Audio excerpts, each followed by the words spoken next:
The Dream by Ivan Turgenev. 1. I was living with my mother at the time in a small seaport town. I was just turned 17 and my mother was only 35. She had married very young. When my father died, I was only 7 years old, but I remember him well. My mother was a short, fair-haired woman with a charming but permanently sad face, a quiet, languid voice, and timid movements.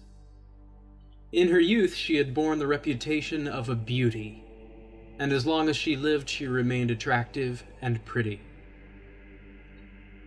I have never beheld more profound, tender, and melancholy eyes. I adored her, and she loved me. But our life was not cheerful.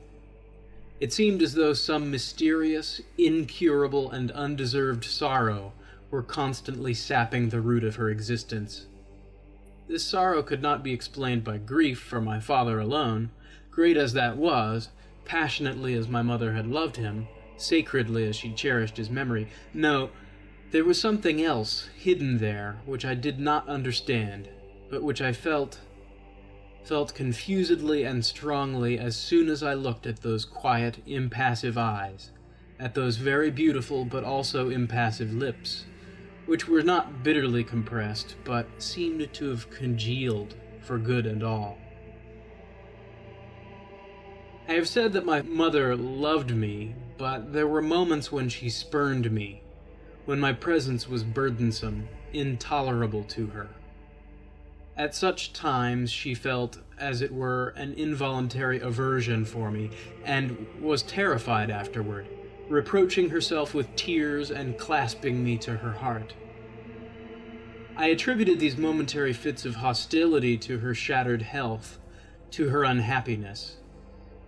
These hostile sentiments might have been evoked, it is true, in a certain measure, by some strange outbursts, which were incomprehensible even to me myself, of wicked and criminal feelings which occasionally arose in me.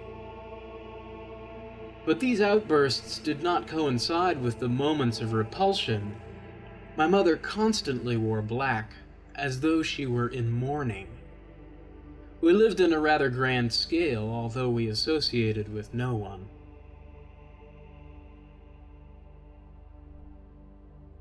2. My mother concentrated upon me all her thoughts and cares. Her life was merging in my life. Such relations between parents and children are not always good for the children. They are more apt to be injurious. Moreover, I was my mother's only child, and only children generally develop irregularly. In rearing them, the parents do not think of themselves so much as they do of them. That is not practical. I did not get spoiled and did not grow obstinate. Both these things happen with only children. But my nerves were unstrung before their time. In addition to which, I was of rather feeble health. I took after my mother, to whom I also bore a great facial resemblance. I shunned the society of lads of my own age in general. I was shy of people. I even talked very little with my mother. I was fonder of reading than of anything else, and of walking alone and dreaming. Dreaming. What my dreams were about it would be difficult to say.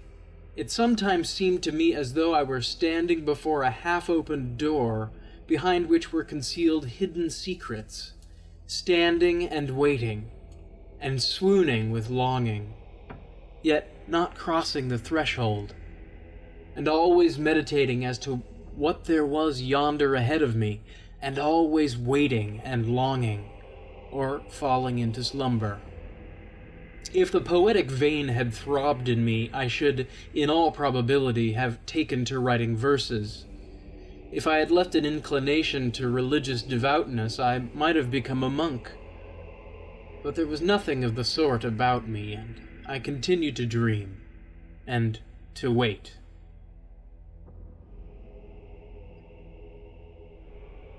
3. I have just mentioned that I sometimes fell asleep under the inspiration of obscure thoughts and reveries. On the whole, I slept a great deal, and dreams played a prominent part in my life. I beheld visions almost every night. I did not forget them. I attributed to them significance. I regarded them as prophetic.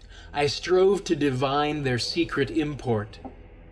Some of them were repeated from time to time, which always seemed to me wonderful and strange. I was particularly perturbed by one dream. It seems to me that I am walking along a narrow, badly paved street in an ancient town, between many-storied houses of stone, with sharp-pointed roofs. I am seeking my father, who is not dead, but is, for some reason, hiding from us, and is living in one of those houses.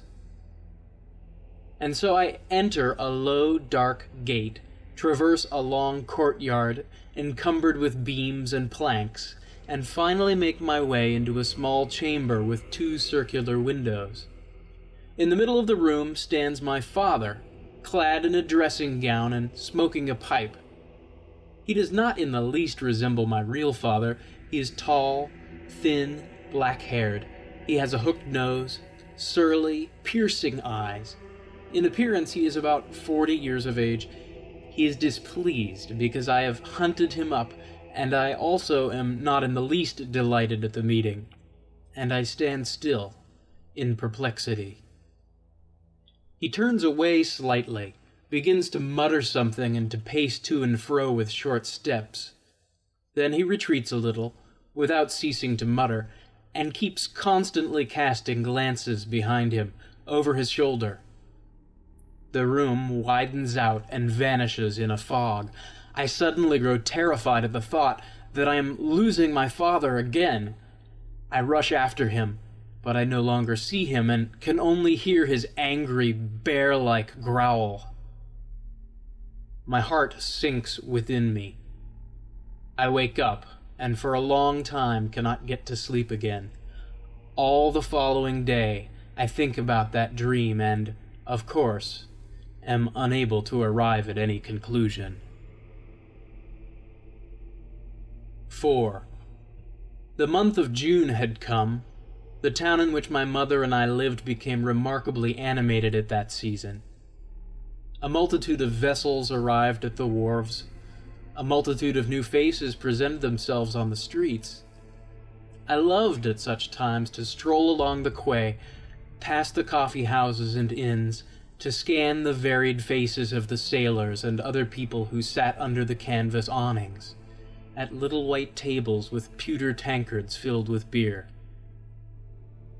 One day, as I was passing in front of a coffee house, I caught sight of a man who immediately engrossed my entire attention. Clad in a long black coat of peasant cut, with a straw hat pulled down over his eyes, he was sitting motionless, with his arms folded on his chest. Thin rings of black hair descended to his very nose. His thin lips gripped the stem of a short pipe. This man seemed so familiar to me. Every feature of his swarthy yellow face, his whole figure, were so indubitably stamped on my memory that I could not do otherwise than halt before him, could not help putting to myself the question, who is this man? Where have I seen him?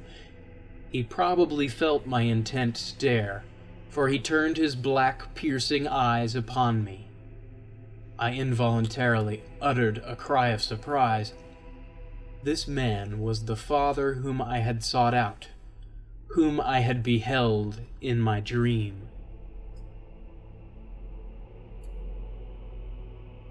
There was no possibility of making a mistake. The resemblance was too striking. Even the long-skirted coat, which enveloped his gaunt limbs, reminded me, in color and form, of the dressing gown in which my father had presented himself to me. Am not I dreaming? I thought to myself. No, it is daylight now. A crowd is roaring round me. The sun is shining brightly in the blue sky, and I have before me not a phantom, but a living man. I stepped up to an empty table, ordered myself a tankard of beer and a newspaper, and seated myself at a short distance from this mysterious being. 5. Placing the sheets of the newspaper on a level with my face, I continued to devour the stranger with my eyes. He hardly stirred and only raised his drooping head a little from time to time. He was evidently waiting for someone. I gazed and gazed. Sometimes it seemed to me that I had invented the whole thing, that in reality there was no resemblance whatever, that I had yielded to the semi-involuntary deception of the imagination, but he would suddenly turn a little on his chair, raise his hand slightly, and again I almost cried aloud. Again I beheld before me my nocturnal father. At last he noticed my importunate attention, and first with surprise, then with vexation, he glanced in my direction, started to rise, and knocked down a small cane which he had leaned against the table. I instantly sprang to my feet, picked it up, and handed it to him. My heart was beating violently. He smiled in a constrained way, thanked me, and, putting his face close to my face, he elevated his eyebrows and parted his lips a little, as though something had struck him. "You are a very polite young man," he suddenly began in a dry, sharp, snuffling voice. "That is a rarity nowadays. Allow me to congratulate you. You have been well brought up." I do not remember precisely what answer I made to him, but the conversation between us was started. I learned that he was a fellow countryman of mine, that he had recently returned from America, where he had lived many years, and whither he was intending to return shortly. He said his name was Baron... I did not catch the name well. He, like my nocturnal father, wound up each of his remarks with an indistinct inward growl. He wanted to know my name. On hearing it, he again showed signs of surprise. Then he asked me if I had been living long in that town, and with whom. I answered him that I lived with my mother. "And your father?" "My father died long ago." He inquired my mother's Christian name and immediately burst into an awkward laugh, and then excused himself, saying that he had that American habit, and that altogether he was a good deal of an eccentric. Then he asked where we lived. I told him. 6. The agitation which had seized upon me at the beginning of our conversation had gradually subsided. I thought our intimacy rather strange, that was all. I did not like the smile with which the Baron questioned me, neither did I like the expression of his eyes when he fairly stabbed them into me. There was about them something rapacious and condescending, something which inspired dread. I had not seen those eyes in my dream. The Baron had a strange face. It was pallid, fatigued, and at the same time youthful in appearance, but with a disagreeable youthfulness. Neither had my nocturnal father that deep scar which intersected his whole forehead in a slanting direction, and which I did not notice until I moved closer to him. Before I had had time to impart to the Baron the name of the street and the number of the house where we lived, a tall Negro, wrapped up in a cloak to his very eyes, approached him from behind, and tapped him softly on the shoulder. The Baron turned round, said, "Aha, at last," and, nodding lightly to me, entered the coffee-house with the Negro. I remained under the awning. I wished to wait until the Baron should come out again, not so much for the sake of entering again into conversation with him, I really did not know what topic I could start with, as for the purpose of again verifying my first impression. But half an hour passed, An hour passed. The Baron did not make his appearance. I entered the coffee house. I made the circuit of all the rooms, but nowhere did I see either the Baron or the Negro. Both of them must have taken their departure through the back door. My head had begun to ache a little, and with the object of refreshing myself, I set out along the seashore to the extensive park outside the town, which had been laid out 10 years previously. After having strolled for a couple of hours in the shade of the huge oaks and plantain trees, I returned home.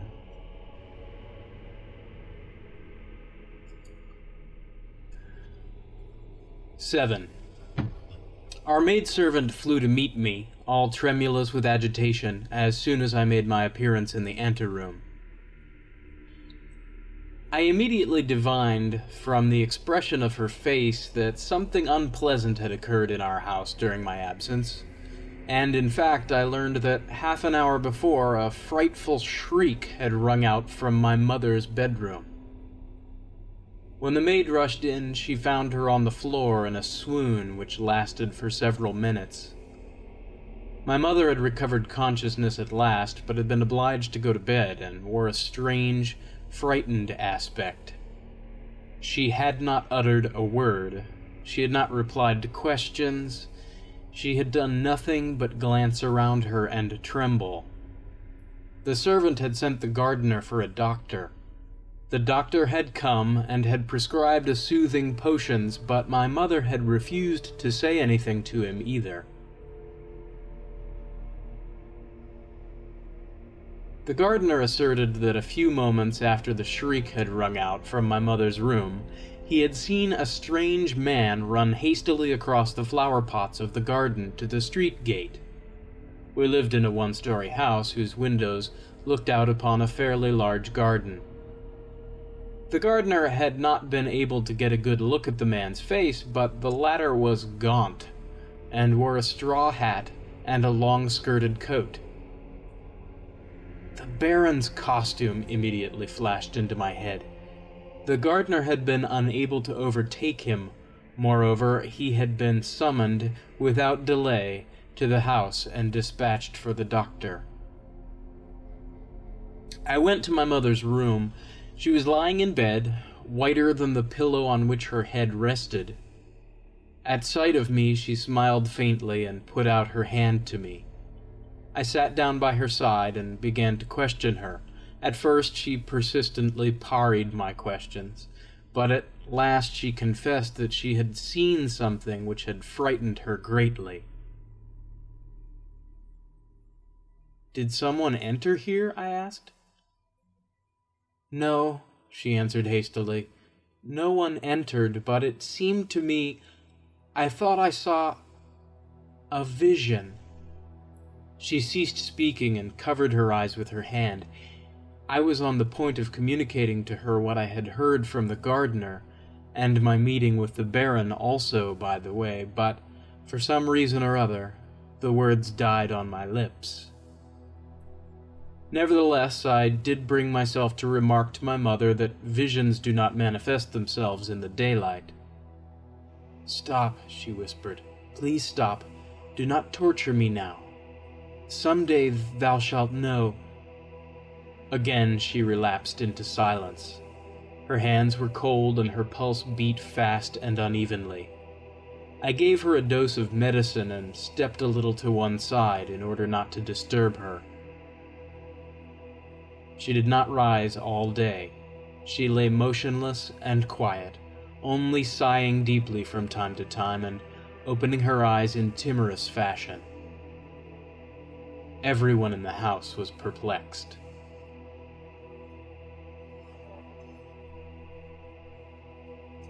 "8. Toward night, a slight fever made its appearance, and my mother sent me away. I did not go to my own chamber, however, but lay down in the adjoining room on the divan. Every quarter of an hour I rose, approached the door on tiptoe, and listened. Everything remained silent, but my mother hardly slept at all that night. When I went into her room early in the morning, her face appeared to me to be swollen, and her eyes were shining with an unnatural brilliance. In the course of the day, she became a little easier, but toward evening the fever increased again. Up to that time, she had maintained an obstinate silence, but now she suddenly began to talk in a hurried, spasmodic voice. She was not delirious. There was sense in her words, but there was no coherency in them. Not long before midnight, she raised herself up in bed with a convulsive movement. I was sitting beside her, and with the same hurried voice she began to narrate to me, continually drinking water in gulps from a glass, feebly flourishing her hands and not once looking at me the while. At times, she paused, exerted an effort over herself, and went on again. All this was strange, as though she were doing it in her sleep, as though she herself were not present, but as though some other person were speaking with her lips, or making her speak.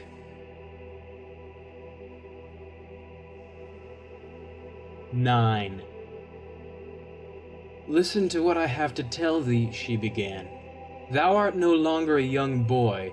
Thou must know all. I had a good friend. She married a man whom she loved with all her heart, and she was happy with her husband. But during the first year of their married life, they both went to the capital to spend a few weeks and enjoy themselves. They stopped at a good hotel and went out a great deal to theaters and assemblies. My friend was very far from homely. Everyone noticed her. All the young men paid court to her, but among them was one in particular, an officer. He followed her unremittingly, and wherever she went, she beheld his black, wicked eyes. He did not make her acquaintance and did not speak to her even once. He merely kept staring at her in a very strange, insolent way. All the pleasures of the capital were poisoned by his presence. She began to urge her husband to depart as speedily as possible, and they had fully made up their minds to the journey. One day, her husband went off to the club. Some officers who belonged to the same regiment as this man, had invited him to play cards. For the first time she was left alone. Her husband did not return for a long time. She dismissed her maid and went to bed. And suddenly a great dread came upon her, so that she even turned cold all over and began to tremble. It seemed to her that she heard a faint tapping on the other side of the wall, like the noise a dog makes when scratching, and she began to stare at that wall. In the corner burned a shrine lamp. The chamber was all hung with silken stuff. Suddenly something began to move at that point, rose, opened, and straight out of the wall, all black and long, stepped forth that dreadful man with the wicked eyes. She tried to scream and could not. She was benumbed with fright. He advanced briskly toward her, like a rapacious wild beast, flung something over her head, something stifling, heavy and white. What happened afterward I do not remember. It was like death, like murder. When that terrible fog dispersed at last, my friend recovered her senses, there was no one in the room. Again, and for a long time, she was incapable of crying out, but she did shriek at last. Then again, everything grew confused. Then she beheld by her side her husband, who had been detained at the club until 2 o'clock.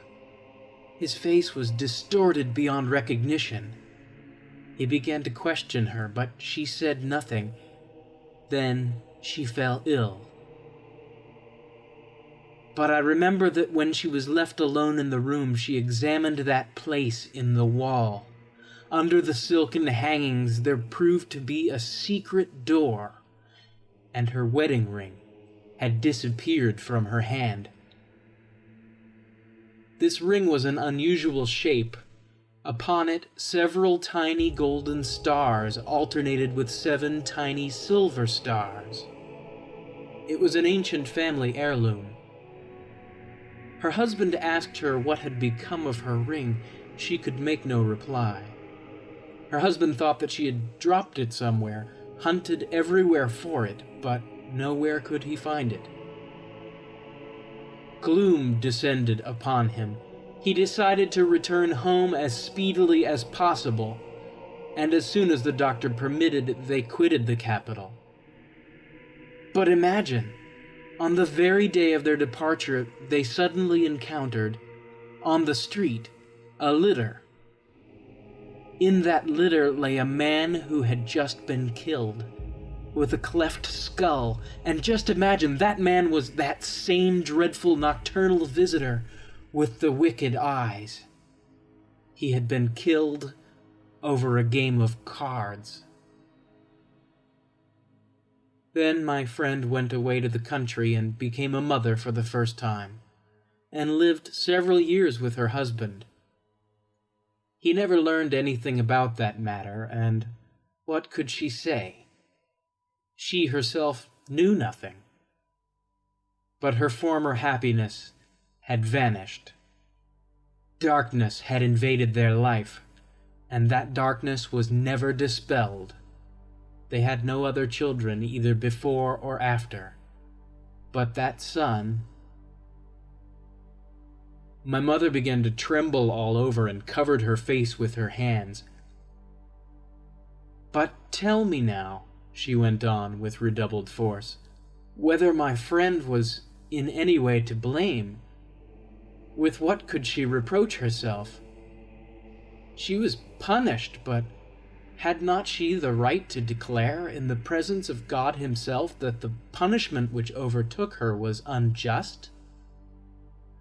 Then why can the past present itself to her, after the lapse of so many years, in so frightful an aspect, as though she were a sinner tortured by the gnawings of conscience? Macbeth slew Banquo, so it is not to be wondered at that he should have visions, but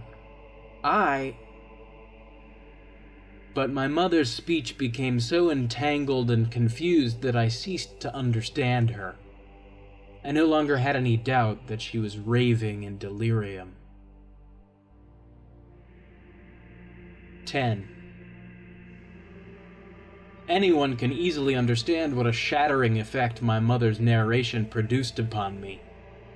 I had divined at her very first word that she was speaking of herself, and not of any acquaintance of hers.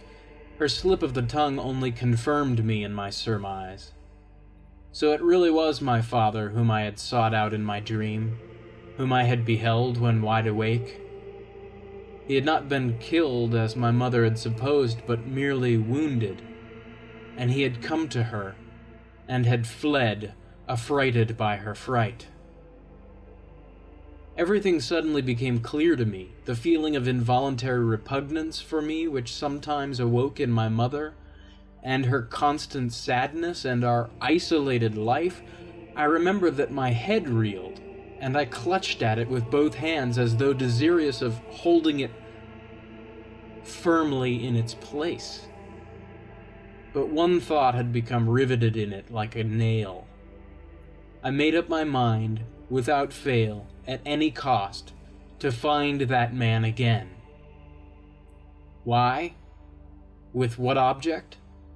I did not account to myself for that, but to find him, that had become for me a question of life or death. On the following morning, my mother regained her composure at last. The fever passed off. She fell asleep. Committing her to the care of our landlord and landlady and the servants, I set out on my quest. 11. First of all, as a matter of course, I betook myself to the coffee house where I had met the Baron. But in the coffee house, no one knew him or had even noticed him. He was a chance visitor. The proprietors had noticed the Negro. His figure had been too striking to escape notice, but who he was, where he stayed, no one knew either. Leaving my address, in case of emergency, at the coffee house, I began to walk about the streets and the waterfront of the town, the wharves, the boulevards. I looked into all the public institutions, and nowhere did I find anyone who resembled either the Baron or his companion. As I had not caught the Baron's name, I was deprived of the possibility of appealing to the police, but I privately gave 2 or 3 guardians of public order to understand, they gazed at me in surprise, it is true, and did not entirely believe me, that I would lavishly reward their zeal if they should be successful in coming upon the traces of those 2 individuals, whose personal appearance I tried to describe as minutely as possible. Having strolled about in this manner until dinner time, I returned home thoroughly worn out. My mother had got out of bed, but with her habitual melancholy there was mingled a new element, a sort of pensive perplexity, which cut me to the heart like a knife. I sat with her all the evening. We said hardly anything. She laid out her game of patience. I silently looked at her cards. She did not refer by a single word to her story or to what had happened the day before. It was as though we had both entered into a compact not to touch upon those strange and terrifying occurrences. She appeared to be vexed with herself and ashamed of what had involuntarily burst from her, but perhaps she did not remember very clearly what she had said in her semi-fevered delirium, and hoped that I would spare her. And, in fact, I did spare her, and she was conscious of it, as on the preceding day she avoided meeting my eyes. A frightful storm had suddenly sprung up out of doors. The wind howled and tore in wild gusts. The window panes rattled and quivered. Despairing shrieks and groans were borne through the air as though something on high had broken loose and were flying with mad weeping over the shaking houses. Just before dawn, I lost myself in a doze, when suddenly it seemed to me as though someone had entered my room and called me, had uttered my name, not in a loud but in a decided voice. I raised my head and saw no one, but, strange to relate, I not only was not frightened, I was delighted. There suddenly arose within me the conviction that now I should, without fail, attain my end. I hastily dressed myself and left the house. 12. The storm had subsided, but its last flutterings could still be felt. It was early. There were no people in the streets. In many places, fragments of chimneys, tiles, boards of fences which had been rent asunder, the broken boughs of trees, lay strewn upon the ground. What happened at sea last night, I involuntarily thought at the sight of the traces left behind by the storm. I started to go to the port, but my feet bore me in another direction, as though in obedience to an irresistible attraction.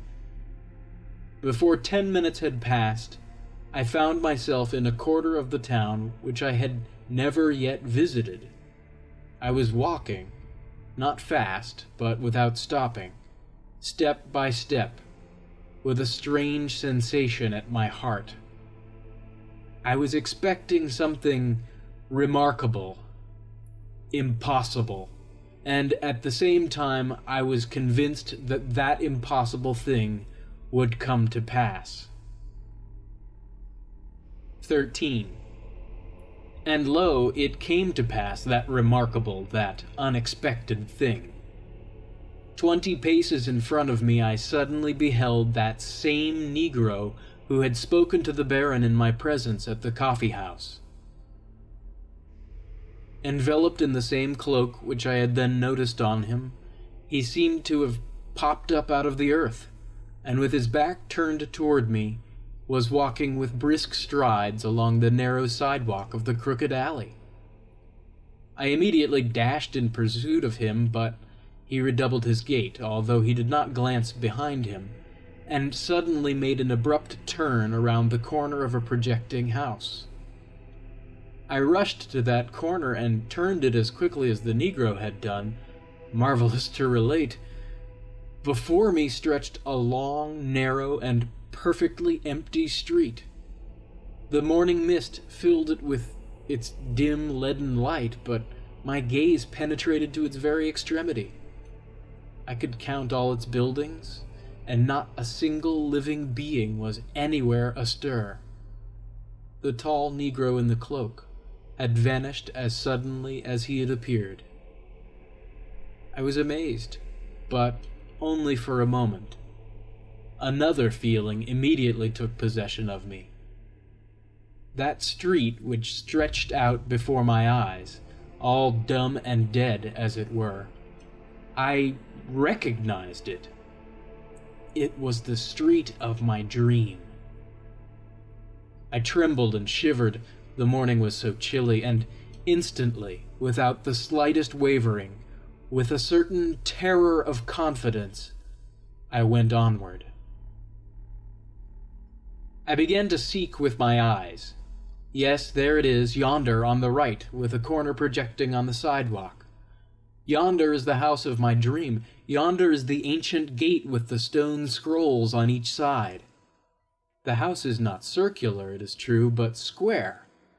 But that is a matter of no importance. I knock at the gate.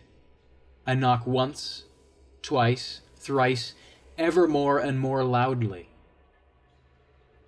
The gate opens slowly, with a heavy screech, as though yawning. In front of me stands a young serving maid with a disheveled head and sleepy eyes. She has evidently just waked up. "Does the Baron live here?" I inquire as I run a swift glance over the deep, narrow courtyard.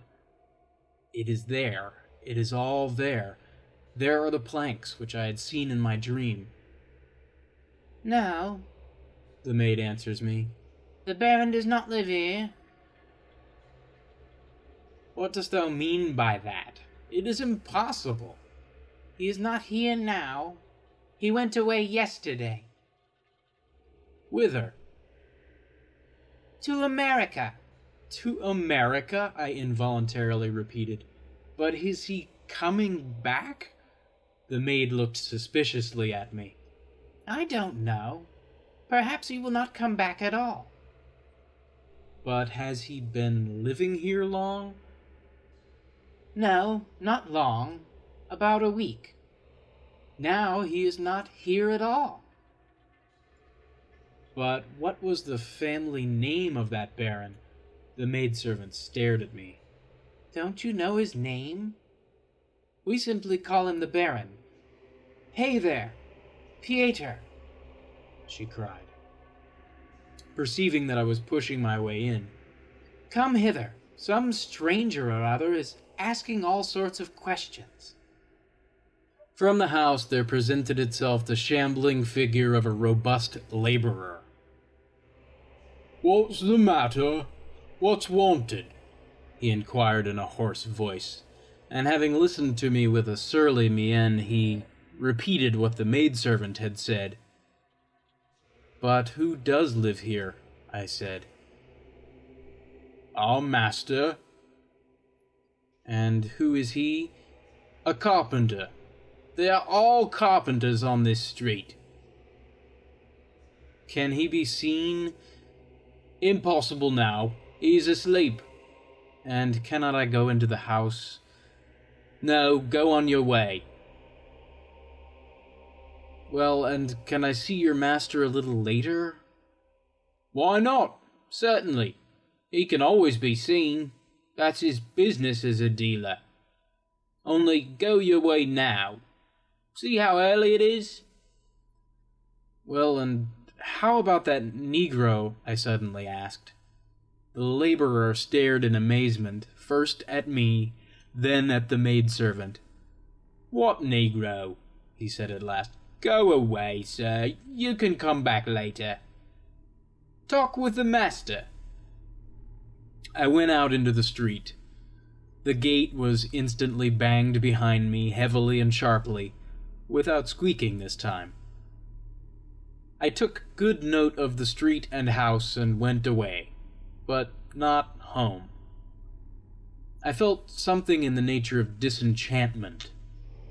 Everything which had happened to me was so strange, so remarkable, and yet how stupidly it had been ended. I had been convinced that I should behold in that house the room which was familiar to me, and in the middle of it my father, the Baron, in a dressing gown and with a pipe. And instead of that, the master of the house was a carpenter, and one might visit him as much as one pleased and order furniture of him if one wished. But my father had gone to America, and what was left for me to do now? Tell my mother everything, or conceal forever the very memory of that meeting? I was absolutely unable to reconcile myself to the thought that such a senseless, such a commonplace ending should be tacked on to such a supernatural, mysterious beginning.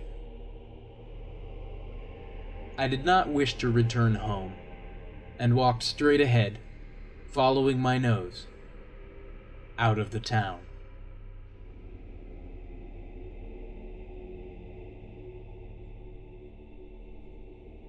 "14. I walked along with drooping head, without a thought, almost without sensation, but wholly engrossed in myself. A measured, dull, and angry roar drew me out of my torpor. I raised my head. It was the sea, roaring and booming 50 paces from me.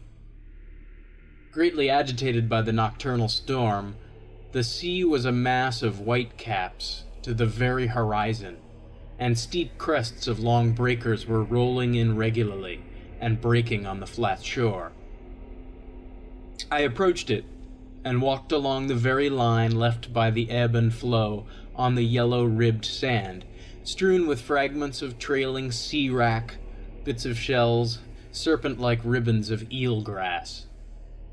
Sharp-winged gulls with pitiful cry, borne on the wind from the distant aerial depths, soared white as snow against the gray, cloudy sky, swooped down abruptly, and as though skipping from wave to wave, departed again, and vanished like silvery flecks in the strips of swirling foam.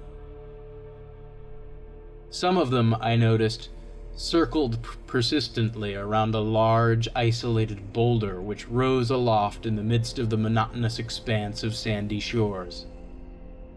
Coarse seaweed grew in uneven tufts on one side of the rock, and at the point where its tangled stems emerged from the yellow salt marsh, there was something black and long and arched and not very large. I began to look more intently. Some dark object was lying there, lying motionless beside the stone. That object became constantly clearer and more distinct the nearer I approached. It was only 30 paces from the rock now. Why, that was the outline of a human body. It was a corpse. It was a drowned man cast up by the sea. I went clear up to the rock. It was the corpse of the Baron, my father. I stopped short, as though rooted to the spot. Then only did I understand that ever since daybreak I had been guided by some unknown forces, that I was in their power, and for the space of several minutes there was nothing in my soul save the ceaseless crashing of the sea, and a dumb terror in the presence of the fate which held me in its grip. 15. He was lying on his back, bent a little to one side, with his left arm thrown above his head. The right was turned under his bent body. The sticky slime had sucked in the tips of his feet, shod in tall sailor's boots. The short blue pea jacket, all impregnated with sea salt, had not unbuttoned. A red scarf encircled his neck in a hard knot. The swarthy face, turned skyward, seemed to be laughing. From beneath the upturned upper lip, small, close-set teeth were visible. The dim pupils of the half-closed eyes were hardly to be distinguished from the darkened whites. Covered with bubbles of foam, the dirt-encrusted hair spread out over the ground and laid bare the smooth forehead with the purplish line of the scar. The narrow nose rose up like a sharp white streak between the sunken cheeks. The storm of the past night had done its work. He had not beheld America. The man who had insulted my mother, who had marred her life, my father. Yes, my father, I could cherish no doubt as to that, lay stretched out helpless in the mud at my feet. I experienced a sense of satisfied vengeance and compassion and repulsion and terror most of all, of twofold terror, terror of what I had seen and of what had come to pass.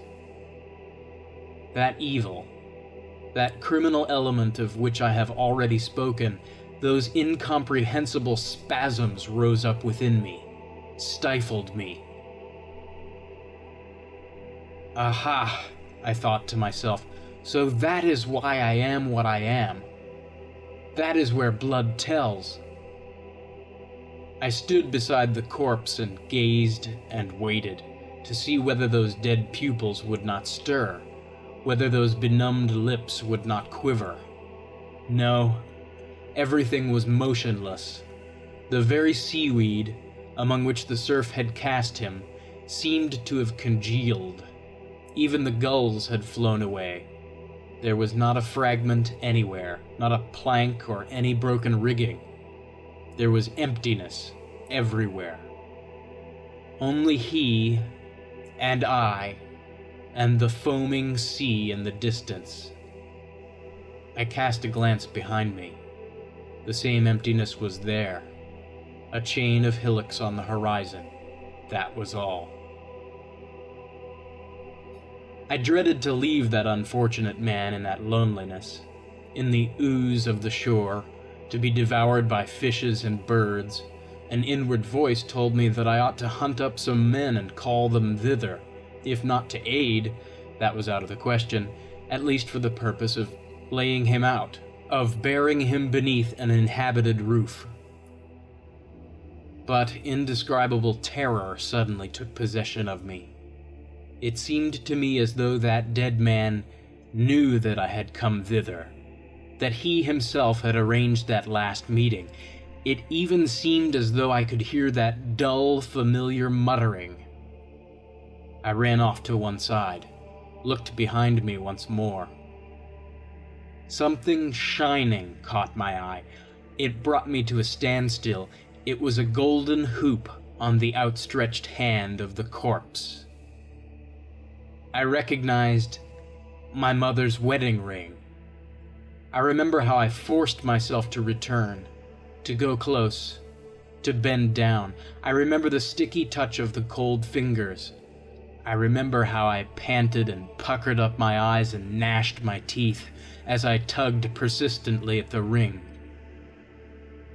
At last I got it off, and I fled away in headlong flight, and something darted after me, and overtook me, and caught me. 16. Everything which I had gone through and endured was, probably, written on my face when I returned home. My mother suddenly rose upright as soon as I entered her room, and gazed at me with such insistent inquiry that, After having unsuccessfully attempted to explain myself, I ended by silently handing her the ring. She turned frightfully pale. Her eyes opened unusually wide and turned dim like his. She uttered a faint cry, seized the ring, reeled, fell upon my breast, and fairly swooned there, with her head thrown back and devouring me with those wide, mad eyes. I encircled her waist with both arms, and standing still on one spot, never stirring, I slowly narrated everything, without the slightest reservation, to her, in a quiet voice. My dream, and the meeting, and everything. Everything. She heard me out to the end, only her breast heaved more and more strongly, and her eyes suddenly grew more animated and drooped. Then she put the ring on her fourth finger, and, retreating a little, began to get out a mantilla and a hat. I asked where she was going. She raised a surprised glance to me and tried to answer, but her voice failed her. She shuddered several times, rubbed her hands as though endeavoring to warm herself, and at last she said, "Let us go at once, thither." "Whither, mother dear?" "Where he is lying. I want to see, I want to know. I shall identify." I tried to persuade her not to go, but she was almost in hysterics. I understood that it was impossible to oppose her desire, and we set out.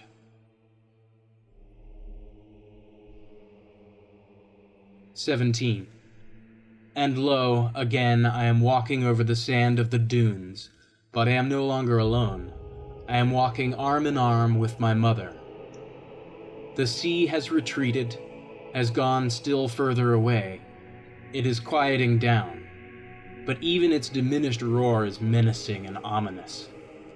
Here, at last, the solitary rock has shown itself ahead of us, and there is the seaweed. I look intently.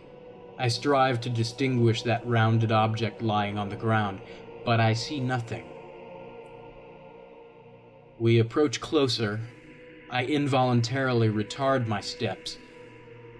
But where is that black, motionless thing? Only the stalks of the seaweed stand out darkly against the sand, which is already dry. We go to the very rock. The corpse is nowhere to be seen, and only on the spot where it had lain there still remains a depression, and one can make out where the arms and legs lay. Round about the seaweed seems tousled, and the traces of one man's footsteps are discernible. They go across the down, then disappear on reaching the flinty ridge. My mother and I exchange glances, and are ourselves frightened at what we read on our own faces. Can he have got up of himself and gone away? "But surely thou didst behold him dead?" she asks in a whisper. I can only nod my head. 3 hours have not elapsed since I stumbled upon the Baron's body. Someone had discovered it and carried it away. I must find out who had done it and what had become of him. But first of all, I must attend to my mother. 18. While she wins on her way to the fatal spot, she was in a fever, but she controlled herself. The disappearance of the corpse had startled her as the crowning misfortune. She was stupefied. I feared for her reason.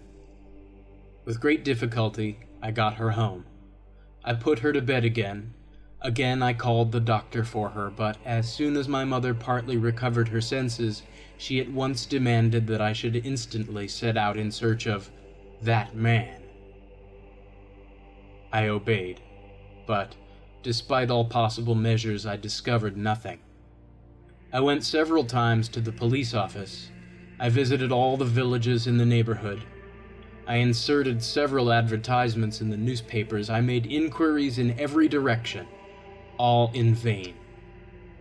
It is true that I did hear that a drowned man had been found at one of the hamlets on the seashore. I immediately hastened thither, but he was already buried, and from all the tokens he did not resemble the Baron. I found out on what ship he had sailed for America. At first, everyone was positive that that ship had perished during the tempest, but several months afterward rumors began to circulate to the effect that it had been seen at anchor in the harbor of New York. Not knowing what to do, I set about hunting up the Negro whom I had seen. I offered him, through the newspapers, a very considerable sum of money if he would present himself at our house. A tall Negro in a cloak actually did come to the house in my absence, but after questioning the servant maid, he suddenly went away and returned no more. And thus the trace of my father grew cold. Thus did it vanish irrevocably in the mute gloom. My mother and I never spoke of him. Only one day I remember that she expressed surprise at my never having alluded before to my strange dream, and then she added, "Of course, it really," and did not finish her sentence. My mother was ill for a long time, and after her convalescence our former relations were not re-established. She felt awkward in my presence until the day of her death. Precisely that. Awkward. And there was no way of helping her in her grief. Everything becomes smoothed down. The memories of the most tragic family events gradually lose their force and venom. But if a feeling of awkwardness has been set up between two closely connected persons, it is impossible to extirpate it. I have never again had that dream which had been wont so to disturb me. I no longer search for my father, but it has sometimes seemed to me, and it seems so to me to this day, that in my sleep I hear distant shrieks, unintermittent, melancholy plaints. They resound somewhere behind a lofty wall, across which it is impossible to clamber. They rend my heart, and I am utterly unable to comprehend what it is, whether it is a living man groaning, or whether I hear the wild, prolonged roar of the troubled sea. And now it passes once more into that beast-like growl, and I awake with sadness and terror in my soul.